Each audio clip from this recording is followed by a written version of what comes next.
Chapter 5 the realms of earth का ये second part है। इससे पहले हमने इसका फर्स्ट पार्ट कर लिया है। आपने यदि दोनों पार्ट देखने हैं तो आप वीडियो की डिस्क्रिप्शन को और प्लेलिस्ट को ज़रूर चेक कर लेना। अगर वीडियो आपको अच्छा लगता है तो चैनल को सब्सक्राइब करना और वीडियो को अपने सभी दोस्तों के साथ शेयर ज़रूर करना और वीडियो को लाइक करना ना भूलना। तो सेकंड पार्ट हम यहाँ से शुरू कर रहे हैं, atmosphere the realms of air. Air के बारे में पढ़ेंगे कि भाई हमारी जो अर्थ है उस पे एयर का कितना क्षेत्र है, कितना एरिया है। The atmosphere is the vast expense of air surrounding the earth on all side. जो एटमॉस्फेयर है वो क्या है भाई, क्या है भाई हमारे जो अर्थ के चारों तरफ क्या है, एक एयर का जो फैलाव है, ठीक है। Air surrounding the earth on all side, ठीक है, उसको ही हम एटमॉस्फेयर बोलेंगे।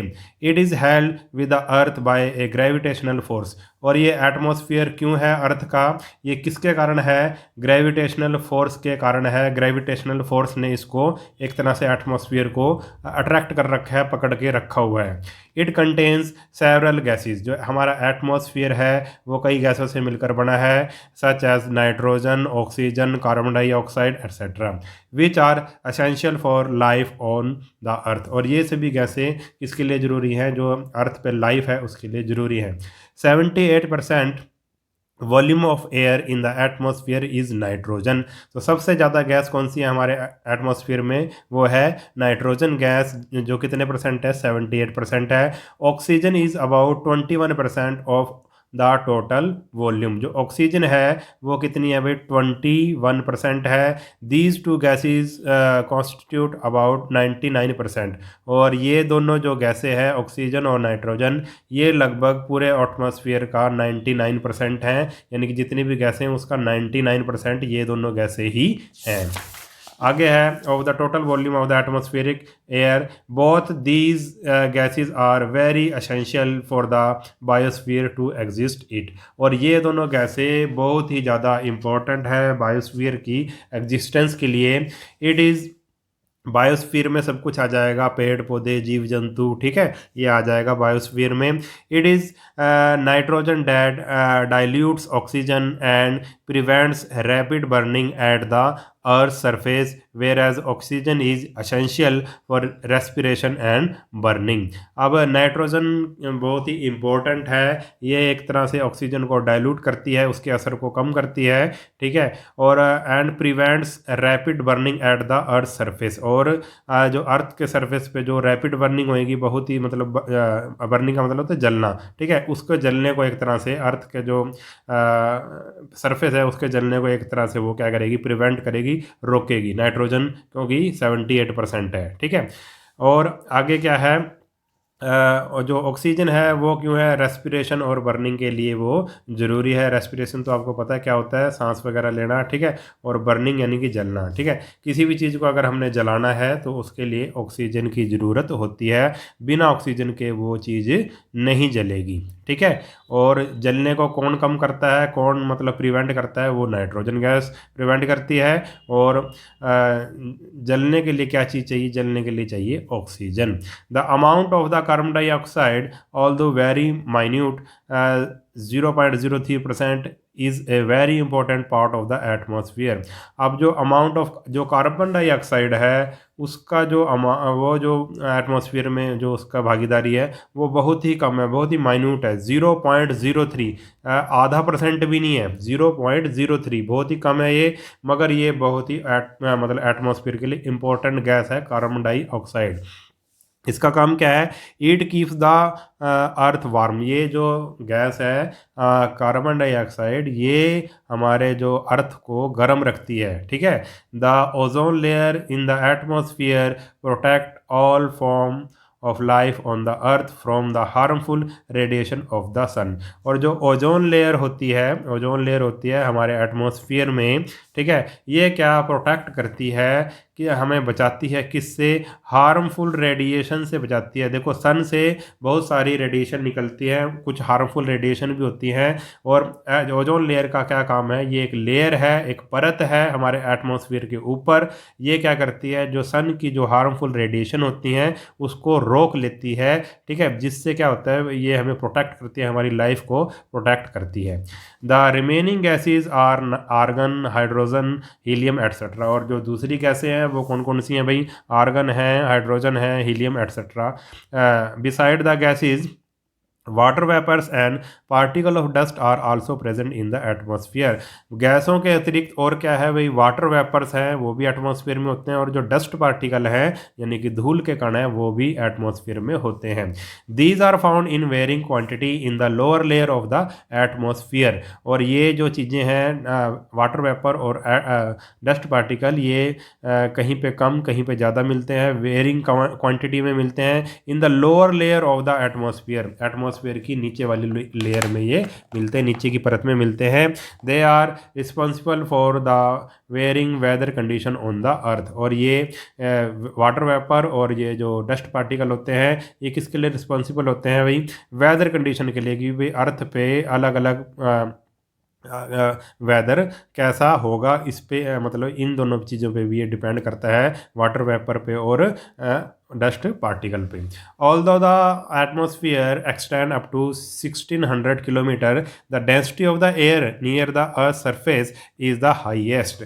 अब जो हमारा एटमॉस्फेयर है वो कितने कहाँ तक फैला हुआ है, एक्सटेंड कहाँ तक है, उसकी अगर ऊंचाई की बात करें पृथ्वी की सतह से लेकर ऊपर तक कहाँ है भाई, 1600 किलोमीटर ऊपर तक है, इसको हम एटमॉस्फेयर कहेंगे। The density of the air, और जो एयर है उसकी डेंसिटी अर्थ के सरफेस पे सबसे ज़्यादा होती है। यानी कि कहने का मतलब है सबसे ज़्यादा हवा जो है वो अर्थ के सरफेस के पास ही होती है। जैसे जैसे हम ऊपर चलते चलते जाते हैं वैसे क्या होता है भाई, हवा कम होती रहती है, उसकी डेंसिटी कम होती रहती है। डेंसिटी का मतलब है, आप ये समझो, डेंसिटी का यहाँ पे मतलब है कि जो धरातल पे है अर्थ के पास है हवा ज़्यादा होगी, और जैसे जैसे हम ऊपर उठेंगे ऊपर जाएंगे हवा कम होती चली जाएगी, ठीक है। आगे आगे भाई नेक्स्ट है भाई hydrosphere, the realms of water. अब वाटर के बारे में बात करेंगे कि पृथ्वी पे वाटर कितना है और कहाँ कहाँ पर है। Hydrosphere refers to the layer of the water on the surface of the earth. हम क्या, हाइड्रोस्फीयर का मतलब है वाटर की लेयर, ठीक है, अर्थ के सरफेस पे कितनी है, below the surface of the earth and also in the air. और नीचे below the surface of the अर्थ, मतलब अर्थ का जो सरफेस है उसके नीचे और एयर में भी वाटर है, आपको पता है, ठीक है। तो इसके बारे में हम बात करेंगे। Water covers about 2/3 of the total surface of the अर्थ। जो वाटर है वो सबसे ज़्यादा है हमारी पृथ्वी पे, लगभग 2/3 पार्ट यानी कि 71% पार्ट पे इसका क्या है, वाटर ही है। Therefore the earth sometime is called the watery planet. इसलिए अर्थ को वाटरी प्लानट भी कहते हैं क्योंकि यहाँ पे बहुत ज़्यादा पानी है। The largest part of the earth is covered by ocean.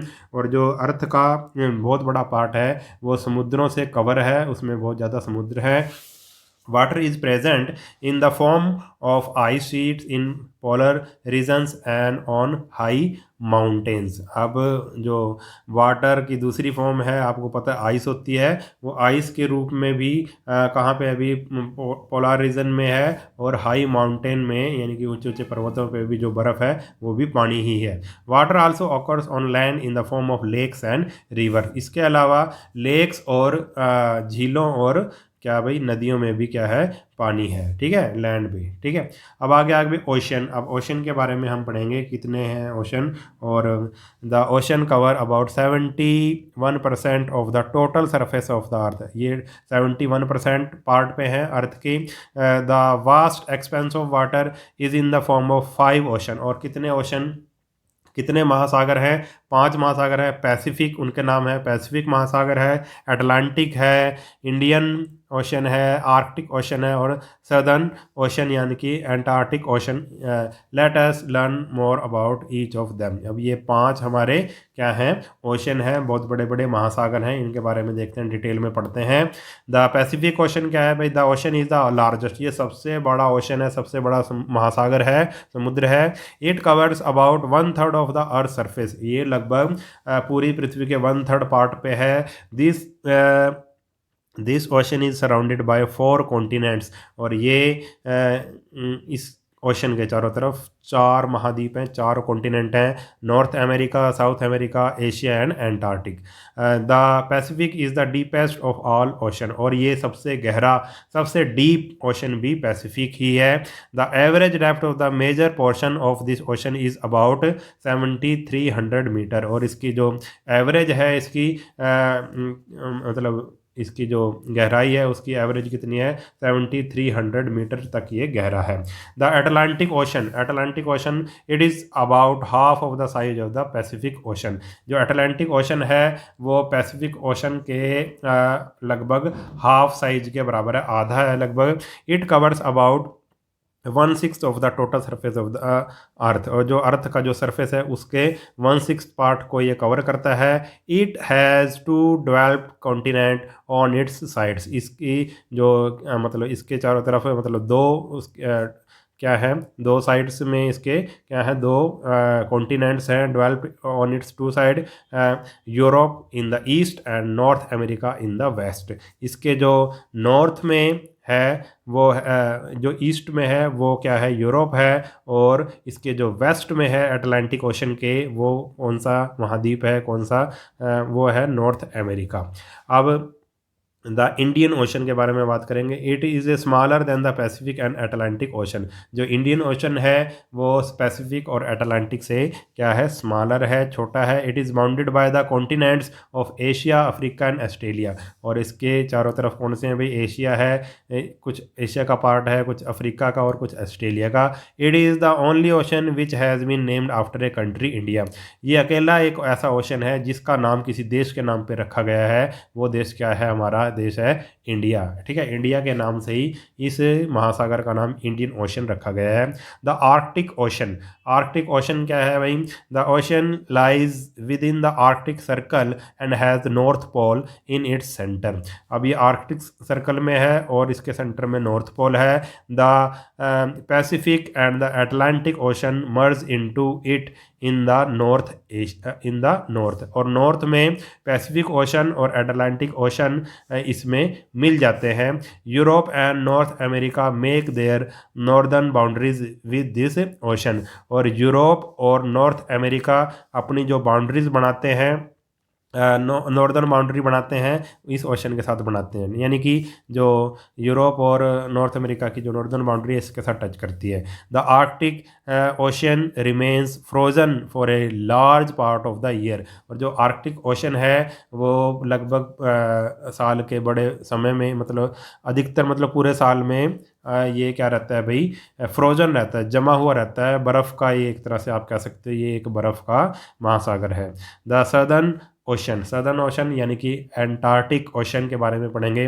The southern ocean is the 4th largest ocean around Antarctic, ये एंटार्क्टिक के चारों तरफ ये चौथा सबसे बड़ा ओशन है। This occupies about 20% of the surface area of the global ocean, और जितने भी समुद्र हैं, जिन्होंने महासागर है जिन्होंने पानी से घिरा हुआ है पृथ्वी को, उसका 20% क्या है, जितने भी समुद्र है उनका 20% आप इसको कह सकते हैं कि ये 20% पार्ट इस समुद्र का है। अब आ गया भाई बायोस्फीयर। बायोस्फीयर में क्या है भाई? The biosphere refers to a narrow zone which is very close to the earth surface on the land, water and air. जो बायोस्फीयर है वो एक नैरो जोन है, आप कह सकते हैं एक ऐसा एरिया है विच इज़ वेरी क्लोज, जो बहुत क्लोज है अर्थ के सरफेस के, on the land, water and air, और इसमें तीनों चीज़ें आ जाती है, लैंड आ जाता है, वाटर आ जाता है और एयर आ जाता है। इन सब के बहुत ही ये क्लोज है तीनों चीज़ों के। ठीक है, इन तीनों तीनों चीज़ों से ही मिलकर क्या बनता है, बायोस्फीयर बनता है, लैंड, वाटर और एयर से मिलकर। It comprises of all form of organism, और इसमें सारी तरह के जीव जंतु आ जाते हैं, पेड़ पौधे, कीड़े मकोड़े, ठीक है, जितने भी जीव जंतु हैं वो सभी आ जाते हैं। इट कंसिस्ट ऑफ एनिमल, और इसमें क्या क्या होता है भाई, एनिमल होते हैं, प्लांट्स होते हैं, माइक्रो ऑर्गेनिज्म होते हैं, सब कुछ आ जाता है इसमें।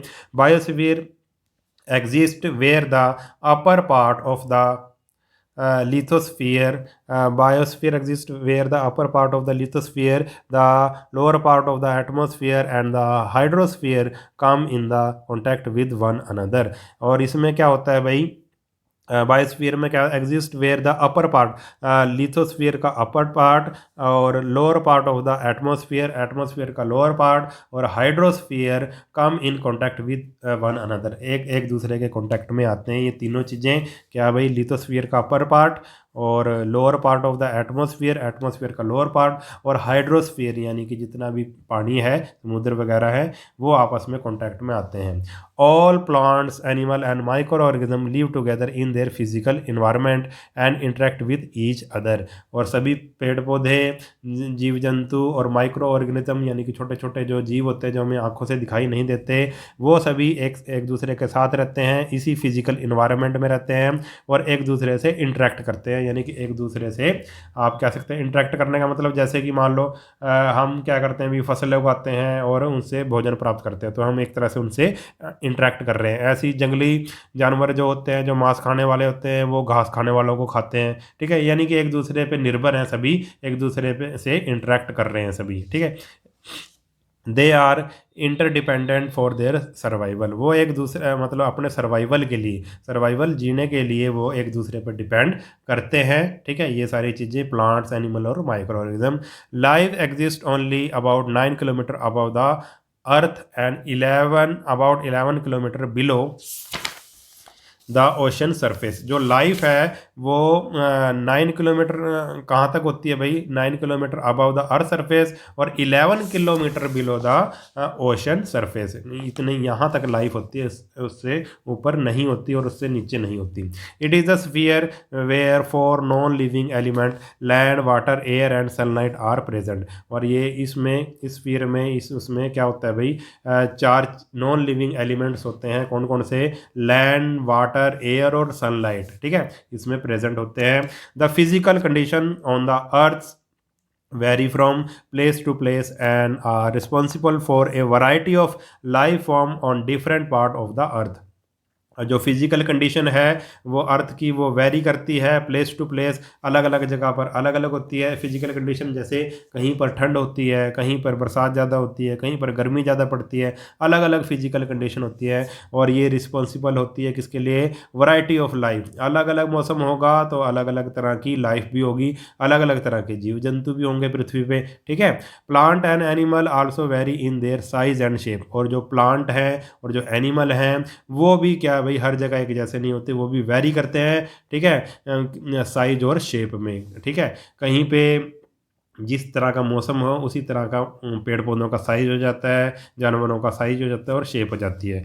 दे differ from place to place as they require a certain habitat for their growth and survival. अब वो क्या होते हैं, वो जगह पे डिपेंड करता है, अलग अलग जगह पे वो अलग अलग तरह के होते हैं, एज दे रिक्वायर, क्योंकि वो habitat, certain habitat for their growth and survival, क्योंकि अलग अलग जानवरों को, अलग अलग पेड़ पौधों को अलग अलग हैबिटेट चाहिए, अलग अलग रहने की जगह चाहिए, ठीक है, अलग अलग वातावरण चाहिए। इसलिए जो उनकी ग्रोथ और सर्वाइवल के लिए ज़रूरी है उस पर ही वो डिपेंड करते हैं। जैसा मौसम होगा, जीव जंतु और पेड़ पौधे उसी तरह के होंगे, जैसी फिजिकल कंडीशन वहाँ की होगी उसी तरह से वो वहाँ पर जीव जंतु और पेड़ पौधे पाए जाते हैं। जैसे रेगिस्तान का एरिया है, वहाँ पे कांटों वाले पेड़ ज़्यादा पाए जाते हैं, पेड़ पौधे ऐसी चीज़ें ज़्यादा पाई जाती हैं, ठीक है। और मैदानी इलाका है, वहाँ उपजाऊ इलाका है कोई, तो वहाँ पर बड़े बड़े पेड़ पाए जाते हैं, ठीक है। ये डिफरेंस होता है, फिजिकल कंडीशन यही होती है। All planet and animal maintain a balance in a region. सभी जो पेड़ पौधे और एनिमल हैं वो एक क्षेत्र में बैलेंस बना के चलते हैं। It is the human being who interferes and creates imbalance between the plant and animal. और ये कौन है भाई? ह्यूमन बीइंग है, यानी कि हम हैं, इंसान हैं, जो इंटरफेयर करते हैं और एक इम्बैलेंस क्रिएट कर देते हैं, एक असंतुलन क्रिएट कर देते हैं पेड़ पौधों और एनिमल्स के बीच में। यानी कि हम अपने स्वार्थ के लिए, जैसे कि अगर इंसानों को अपनी लकड़ी चाहिए तो वो पेड़ों को काटना शुरू कर देते हैं। ठीक है, कई ऐसी चीज़ें हैं पेड़ जिससे इंसान पेड़ों को काट रहा है या जीव जंतुओं को मार रहा है। इससे क्या हो जाता है? भी इम्बैलेंस हो जाता है, असंतुलन हो जाता है। As the human population is increasing rapidly, more space is required for different human activities such as agriculture, industry and urbanisation. जैसे जैसे जो ह्यूमन है उनकी पॉपुलेशन बढ़ रही है, वैसे वैसे क्या, मोर स्पेस, हमें ज़्यादा जगह चाहिए अलग अलग एक्टिविटी करने के लिए, जैसे कि एग्रीकल्चर करने के लिए, खेती बाड़ी के लिए, इंडस्ट्री लगाने के लिए, शहरीकरण करने के लिए, शहर बसाने के लिए ज़्यादा जगह चाहिए। Man is destroying the forest carelessly and exploiting the resources. तो आदमी उसके लिए क्या कर रहा है भाई? जंगलों को क्या कर रहा है? डिस्ट्रॉय कर रहा है, नष्ट कर रहा है, काट रहा है। ठीक है, और जो भी रिसोर्सेज हैं उनका गलत फ़ायदा उठा रहा है। As a result of this activity, इन एक्टिविटी के कारण क्या हुआ भाई? Several problem have emerged before human beings, for example soil erosion, flood and etcetera. और इन एक्टिविटीज़ के कारण क्या हुआ भाई? बहुत सी जो मुसीबतें हैं वो आ गई हैं, जैसे कि फॉर एग्जाम्पल सॉइल इरोजन हो गया है, मिट्टी का कटाव होना शुरू हो गया है, फ्लड, बाढ़ वगैरह आ जाती है। Beside these, pollution of air and water has increase beyond the point of control. और इसके अतिरिक्त पॉल्यूशन ऑफ वाटर भी हुआ है, वाटर मतलब एयर, पॉल्यूशन ऑफ एयर भी हुआ है, जो हमारी हवा है वो दूषित हो गई है। वाटर पोल्यूशन भी हुआ है। ठीक है, ये भी अपनी जो लिमिट है वो क्रॉस कर चुका है। ठीक है, किसकी एक्टिविटी के कारण? ये इंसानों की एक्टिविटी के कारण, जंगल काटने के कारण और दूसरी जो एक्टिविटीज़ हैं उसके कारण हवा ख़राब हो गई है, पानी ख़राब हो गया है। ठीक है, तो इस लेसन में हम इतना ही करेंगे। हमारा लेसन ये कंप्लीट हो चुका है। अगर वीडियो आपको अच्छा लगा है तो चैनल को सब्सक्राइब कर लेना और वीडियो को अपने सभी दोस्तों के साथ शेयर ज़रूर कर देना। मिलते हैं नेक्स्ट वीडियो में, तब तक के लिए नमस्कार।